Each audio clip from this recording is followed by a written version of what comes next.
In the years that followed, 1870, there were small communities scattered across the countryside where the pace of daily movement remained gentle and predictable, and where the rhythm of transportation followed patterns that had been established slowly over time, patterns that would continue with only the smallest of changes for many years to come. The roads in these communities were often made of packed earth, and they wound their way between farms and houses in ways that seemed to follow the natural contours of the land, curving gently around hills and following alongside streams when it made sense to do so. And these roads were wide enough for two wagons to pass each other comfortably,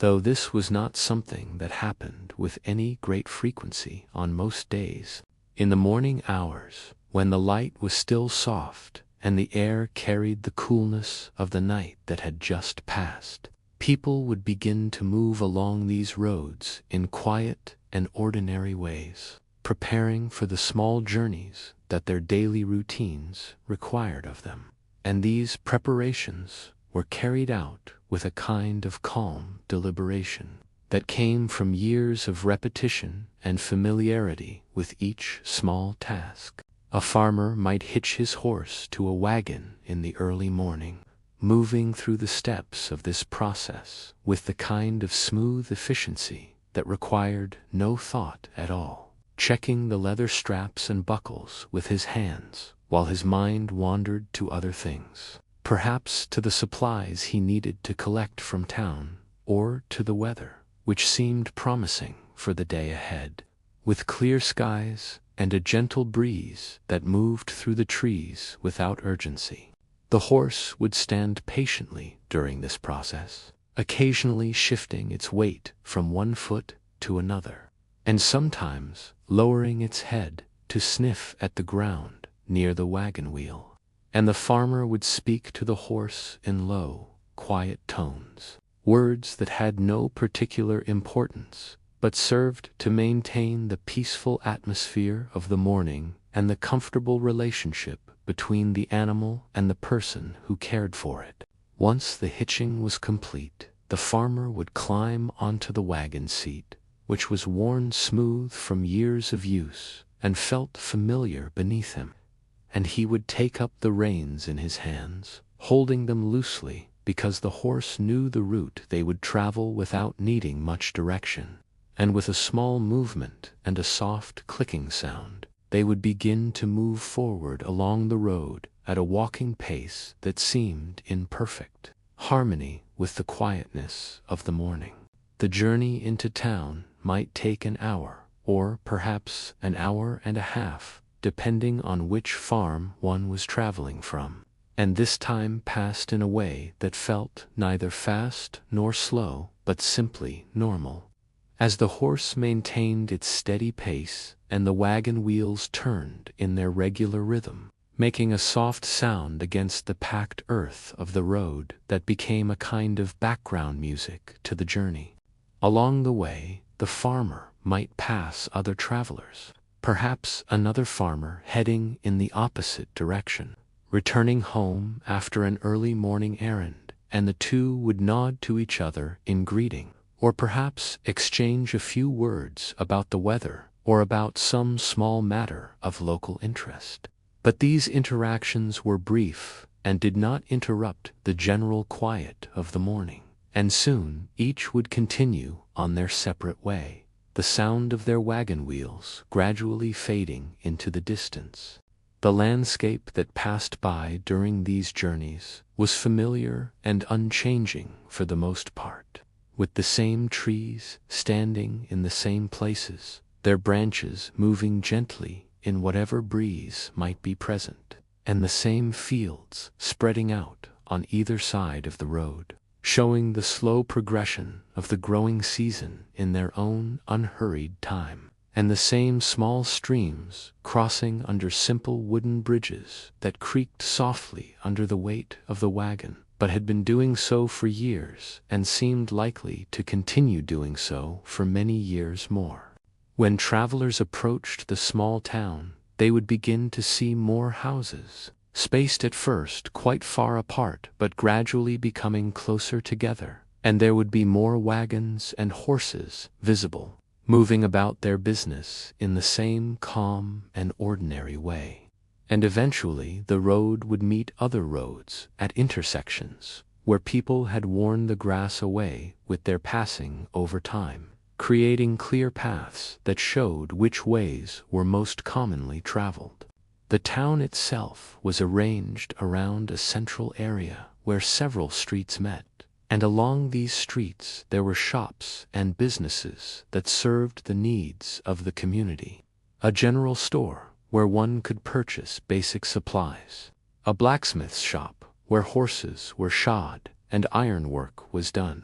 a small post office where mail arrived on a regular schedule and was sorted into wooden boxes with quiet efficiency, and various other establishments that supported the daily life of the area in modest and practical ways. Near the center of town there was often a hitching post, or several hitching posts, where horses could be tied while their owners conducted their business. And these posts were made of weathered wood that had been smoothed by countless rains passing over them. And the horses that waited there would stand quietly, occasionally shifting their weight or shaking their heads to discourage flies, but generally maintaining a patient and peaceful demeanor that matched the overall atmosphere of the place. The train station in those communities, fortunate enough to have one, stood at the edge of town, connected to the main street by a road that had been worn particularly smooth by the frequent passage of wagons carrying goods and passengers to and from the trains that arrived and departed on their regular schedule, twice a day perhaps, or maybe 3 times, depending on the importance of the town and the routes that the railroad company had established. When they laid their tracks through the area some years before, the station itself was usually a simple wooden building with a platform running alongside the tracks, and there were benches on this platform where passengers could sit and wait for their trains. And these benches held people who sat quietly, sometimes reading newspapers or simply looking out at the tracks stretching away into the distance, their parallel lines creating a sense of order and purpose that was reassuring in its predictability. The station master kept a small office inside the building, where he maintained records of arrivals and departures in large ledgers, making entries with careful handwriting that noted the time and other relevant details. And he would emerge from this office periodically to check the large clock that hung on the wall, comparing it with his pocket watch to ensure accuracy, because the trains ran on precise schedules and this precision was considered important, even though the consequences of a few minutes' variation were generally quite minimal in the actual course of daily life. When a train was expected, people would begin to gather at the station perhaps 20 minutes beforehand, not because they needed so much time, but because it seemed appropriate to allow a comfortable margin. And they would stand or sit on the platform, speaking in low voices about ordinary matters, or not speaking at all, simply waiting in a companionable silence that required no effort to maintain. The arrival of the train was preceded by a faint sound in the distance, a rhythmic noise that grew gradually louder as the train approached, and this sound was familiar to everyone who had heard it before, which was to say nearly everyone in the community, and it created a sense of anticipation that was mild and pleasant rather than exciting or urgent. As the train came into view, moving at a speed that was neither particularly fast nor slow by the standards of the time, the station master would step forward onto the platform, holding himself with a kind of quiet dignity that came from his role as the official representative of the railroad company. And he would wait as the train gradually slowed, the engineer applying the brakes in a smooth and practiced way that brought the locomotive to a stop at precisely the right point along the platform, a feat of skill that was performed with such regularity that no one thought to comment on it or consider it remarkable. The passengers who were departing would gather their belongings, which were usually quite modest, perhaps a carpet-bag or a small trunk, and they would step down from the train car onto the platform with the assistance of the conductor, who positioned a small step-stool to make this transition easier. And these passengers might be greeted by family members or friends who had come to meet them, or they might simply walk away from the station on their own, heading into town or toward one of the roads that led to the surrounding countryside. Meanwhile, passengers who were boarding the train would present their tickets to the conductor, who would examine these tickets with appropriate care, noting the destination and the class of travel. And then he would help them board, and they would find seats inside the car, placing their bags on the overhead racks or beside them on the bench seats, which were upholstered in a serviceable fabric that had faded somewhat from its original color, but remained comfortable enough for the journey ahead. The train would remain at the station for perhaps 10 minutes, or maybe 15. While these exchanges took place, and while mail and small parcels were loaded into the designated car, and during this time there was a general atmosphere of quiet activity, with people moving about their tasks in organized ways, without haste or confusion, because everyone understood their role and had performed it many times before. When the time came for departure, the conductor would walk along the platform one final time, checking that all was in order, and then he would signal to the engineer with a small gesture, and the engineer would acknowledge this signal, and gradually the train would begin to move again, starting so slowly that at first it was barely perceptible, and then gathering speed in a steady and measured way as it left the station behind and continued along its route to the next community that lay further down the track. For those who remained on the platform, watching the train depart, there was a brief period of standing still, as if in recognition that something had occurred, however small and ordinary, and then gradually they would disperse, returning to their wagons, or beginning to walk back toward the main street of town, resuming whatever activities had brought them to the area in the first place. In the streets themselves, the movement of horses and wagons continued in its regular pattern throughout the day, with people going about their errands at a pace that seemed unhurried, stopping to exchange greetings when they encountered neighbors, or pausing to allow another wagon to pass in a narrow section of street. These small courtesies flowing naturally from the generally peaceful nature of life in such communities.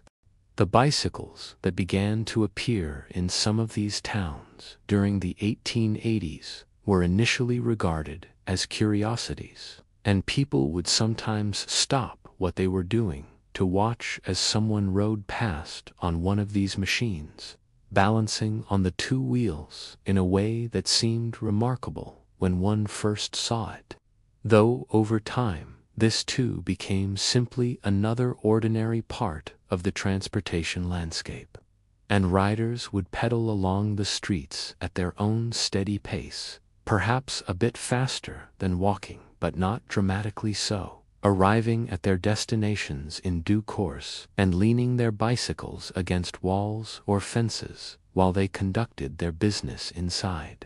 The maintenance of all these various forms of transportation was itself a kind of ongoing routine that unfolded with its own particular rhythms. And in the blacksmith's shop, for instance, there was always work to be done, horses to be shod, and wagon wheels to be fitted with iron rims, and various pieces of hardware to be repaired or fashioned, according to need, and the blacksmith would work at his forge throughout the day, heating iron until it glowed red, and then shaping it on his anvil with measured strikes of his hammer, the ringing sound of metal on metal carrying out through the open door of his shop and becoming part of the general soundscape of the town. People who needed the blacksmith's services would bring their horses or their equipment and would wait while the work was done, often sitting on a bench that stood along one wall of the shop, watching the blacksmith work, or perhaps engaging in quiet conversation with others who were also waiting. And the blacksmith himself would work steadily, not rushing, but also not dawdling, moving through the familiar steps of each task with the confidence that came from years of practice. The general store served as another kind of gathering point in many communities, and people would enter its dim interior, their eyes adjusting to the lower light after the brightness outside, and they would approach the counter where the storekeeper stood ready to assist them, and they would make their requests for whatever items they needed: flour or sugar or nails or cloth or any of the hundreds of other things that the store stocked on its shelves and in its various barrels and boxes. The storekeeper would move about behind the counter, measuring and weighing and wrapping items in brown paper, making notations in his account book for those customers who purchased on credit, which was a common arrangement in such communities where people knew each other well and trusted in each other's honesty and ability to settle their debts. When the harvest came in, or when some other source of income became available, the post office, which was sometimes located within the general store or sometimes in its own separate building, operated on a schedule that was determined by the arrival of the mail, which came by train or by stagecoach, depending on the nature of the community's connections to the wider world. And the postmaster would sort through the letters and packages, placing them in the appropriate boxes or holding them for pickup, and people would stop by regularly to check whether any mail had arrived for them. And sometimes there would be letters from distant relatives or business correspondents or newspapers from larger cities, and these items would be received with quiet pleasure and would be read carefully, perhaps multiple times, before being carefully stored away or shared with other family members. Throughout all of these activities, the actual movement from place to place remained a constant underlying element, neither particularly notable nor particularly worthy of comment. Simply the ordinary means by which people connected the different locations in their lives: the farm and the town, the house and the store, the station and the street, moving between these points in their wagons, or on foot, or occasionally by bicycle, following routes that they had traveled so many times that they could have done so with their eyes closed, though of course they kept their eyes open and watched the familiar scenery pass by, noting small changes when they occurred, but mostly simply experiencing the gentle rhythm of the journey. In the afternoon, when the sun was higher and the day had warmed, the pace of activity often slowed somewhat, not dramatically, but noticeably, and horses that had been working through the morning might be allowed to rest in the shade of a tree, and people might pause in their routines to sit for a few moments, perhaps taking a drink of water from a well or a pump, and the general sense of urgency, such as it was, which was never very great to begin with, would diminish even further, and time seemed to stretch out in a way that made the hours feel longer and more spacious. The roads themselves required maintenance from time to time, and this work was usually done by the community collectively, with men gathering on an appointed day to fill in ruts that had formed from the passage of many wagon wheels, or to trim back vegetation that had begun to encroach on the traveled way,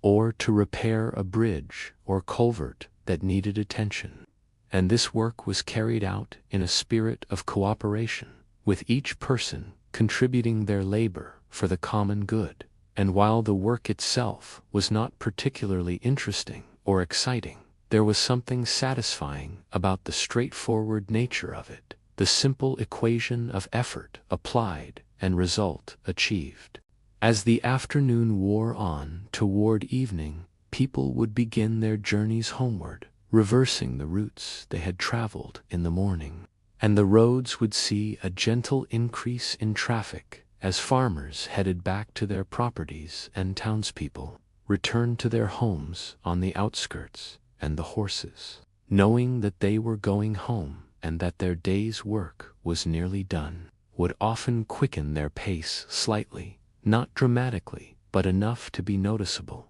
and their riders or drivers would allow this, seeing no reason to restrain the animal's natural inclination toward their familiar stables and the feed that awaited them there. The evening brought with it a gradual quieting of movement as people completed their journeys and settled into their homes, and the roads became emptier, with only occasional travelers passing by. Perhaps someone who had been delayed or who had some unusual circumstance that required travel at this hour, and the sound of their passage would stand out more noticeably in the growing quiet. The clop of horse hooves or the creak of wagon wheels carrying further in the still air. In the towns, lamps would be lit as the light faded, casting warm glows from windows and creating small pools of illumination along the streets. And the last few businesses would close for the day,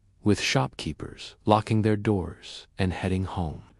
walking along the familiar paths they had walked countless times before, their footsteps making soft sounds on the wooden sidewalks or on the packed earth of the streets. The train station would grow quiet as well. After the last train of the day had come and gone, and the station master would complete his final tasks, updating his ledgers and tidying his office, and then he would lock the building and walk away, leaving it dark and silent until the morning when the cycle would begin again. For those who lived in these communities, the transportation patterns of daily life formed a kind of background rhythm that was so familiar as to be almost invisible, and yet it shaped their days in fundamental ways, determining when they rose and when they traveled and when they returned, creating a structure that was reliable and predictable and somehow reassuring in its constancy. And as they lay down to sleep at night, with the day's journeys completed and their animals settled in their stalls, they could rest in the knowledge that tomorrow would unfold in much the same way, with the same gentle rhythms and the same ordinary movements. And this continuity was something to be valued, not because it was exciting or remarkable, but precisely because it was neither of those things, because it was simply reliable and steady, and there, day after day, season after season, year after year, the quiet year after year, as quiet air, as regular as reiterate, as regular as rare, as rare as every presbyter, and as brother as is was as a kin with her with this sad of our will, and it would have get of a hood puff to have that we I would to tell that tad if I did you to well but I'll sit till you to to quill we with the key I double I'm a five